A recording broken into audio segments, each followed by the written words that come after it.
Every time I fly a different drone, my general experiences get better and better, and this time is no different. Say hello to the the Eachine E58.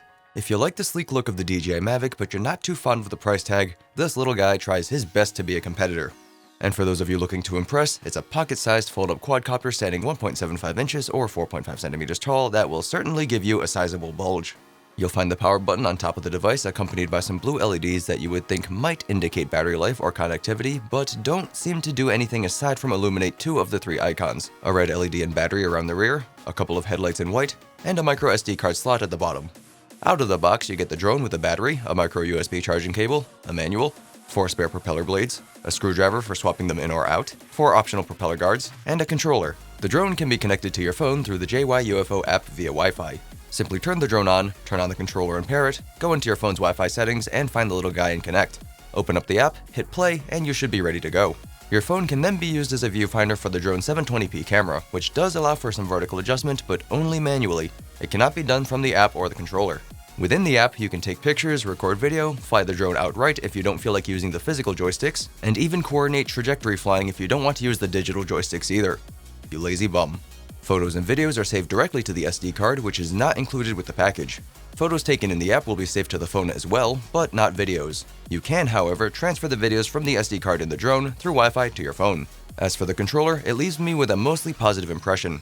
It's powered by 3 AA batteries and has good weight and size, coming in at about 210 grams with the batteries installed. You've got buttons for toggling headless mode, shooting photos or recording videos, doing 360-degree flips, cycling through 3 speeds, emergency stopping, micro adjustments for when your drone inherently leans too far one way or another, and 1 key takeoff and landing. The bottom of the controller pulls out to reveal a space for your phone to slot into, and while the plastic feels a bit cheap and does flex under pressure, it seems sufficient enough to hold my tool with confidence. Which probably says more about my tool than I'd care to admit. I'd like to note that depending on your device, you may have to make some adjustments so things like your power or volume buttons are not pressed by the controller and its clamping force. For flight, place the drone on a flat surface, then turn it on. Turn on the controller, move the left joystick straight up, then straight down. You should hear an audio cue at each step to confirm your controller and your drone are paired, and the drone's flashing lights will turn solid. Now would be the time to connect your phone to your drone if that's how you want to go about it. Once that's all set up, you can either use the 1 key takeoff function or move both sticks down and away from the center to start the motor. From there, push up on the left joystick to start taking off. I guess that depends on how much you like flying. I only have a few drones around this price point under my belt, because most of them fit in my pocket, but comparatively speaking, this one's been the most pleasant to use. There is, admittedly, some awkwardness when it comes to packing a motor or two below the waistline. Like the majority of drones in this tier, it does tend to drift in one direction or another, but trimming on this takes significantly less time due to it being fairly well tuned out of the box. Altitude holding worked best on this out of the drones I've used, and the 360-degree flips have always been kind of an unnecessary gimmick to me, but they're there if you really want this thing to go full circle.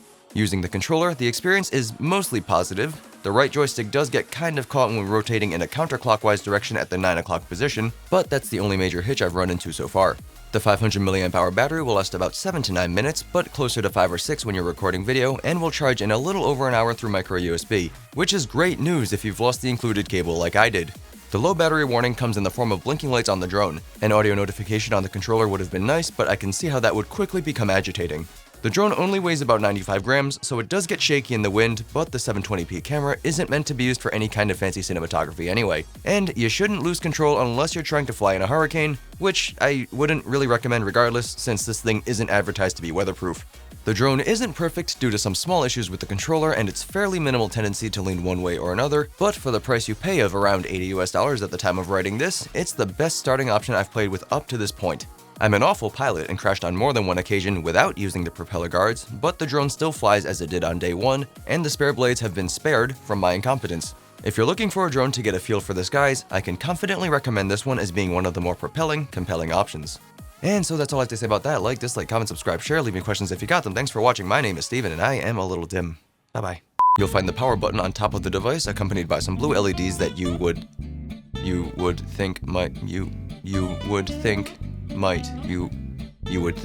okay, I got it. I'm a little slow today.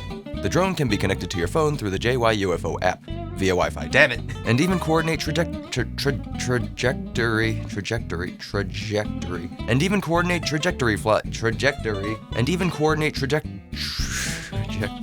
flying. As for the controller, it leaves me Once that's all set up, you can either use the one key takeoff function or move both sticks. Oh, Jesus. Okay, hold on.